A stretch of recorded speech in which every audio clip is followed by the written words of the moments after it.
Legal 18. Those financiers and railroad men who keep reiterating that the president is to blame for the stock market flurry or for what they assume to be the cause of it are talking foolishly and will gain nothing by such tactics. They attribute last week's breaks in stocks and the general disturbance of the market to the railroad agitation which they say the president has fomented. They contend that distrust has been produced as to the future of railroad investment, and this is why there is difficulty in raising capital for needed extensions and improvements to increase their facilities. The men who talk in that way are either doing it without sincerity and for a purpose, or they take a shallow and superficial view of the situation which discredits their fitness for the responsible positions they hold. If what the president has said or done in his battle against railroad and other corporate abuses has contributed to a feeling of distrust which adversely affects the investment market, the fault lies back of him, for he has only attacked evils which need to be reformed, which never would be reformed without attack, and which, if left to take their course, would produce much worse consequence than any that his agitation has accused or is likely to cause.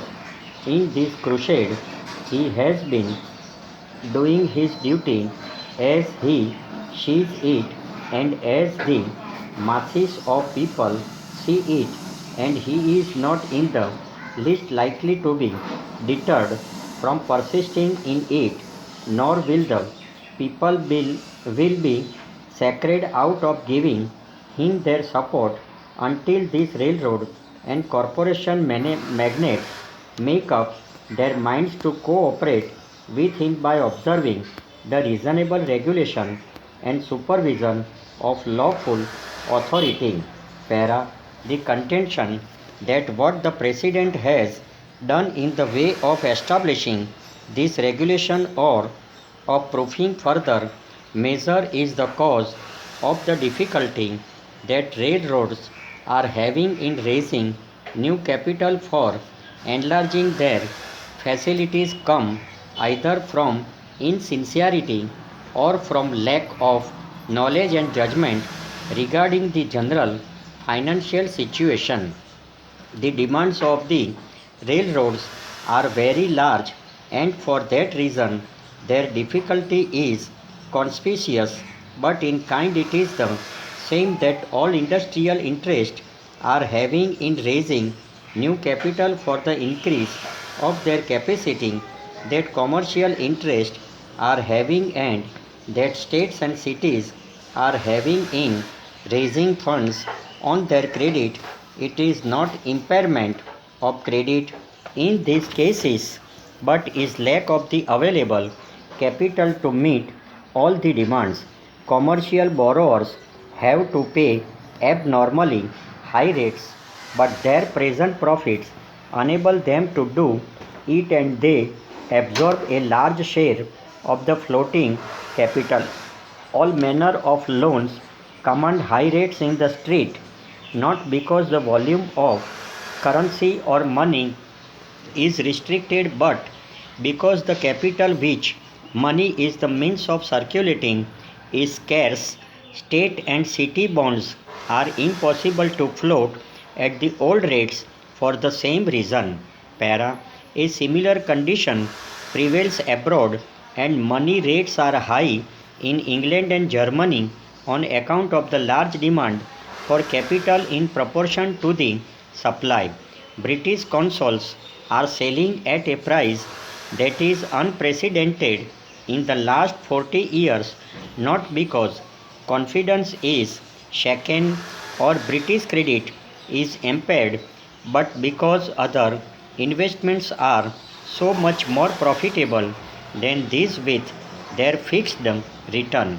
The plain fact of the matter is that the extension and activity of industrial and commercial enterprises in the last half dozen years, not only in this country but in Europe and other developing parts of the world, have absorbed capital as fast as it has accumulated as a surplus over actual consumption, and the demand for it today for further expansion is greater than the supply.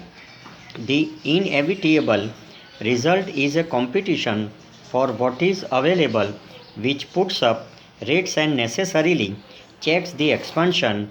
Those who have an elastic business that is yielding large profits can draw most readily upon the supply because they can pay the advance rate.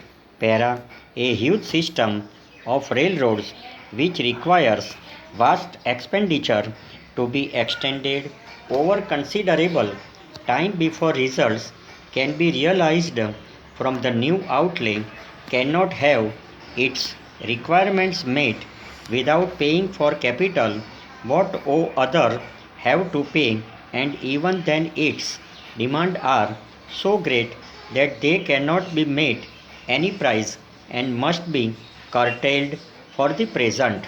That is why low rate bonds cannot be floated and new stocks will not be taken at a good price on the chance of a return dependent upon future earnings.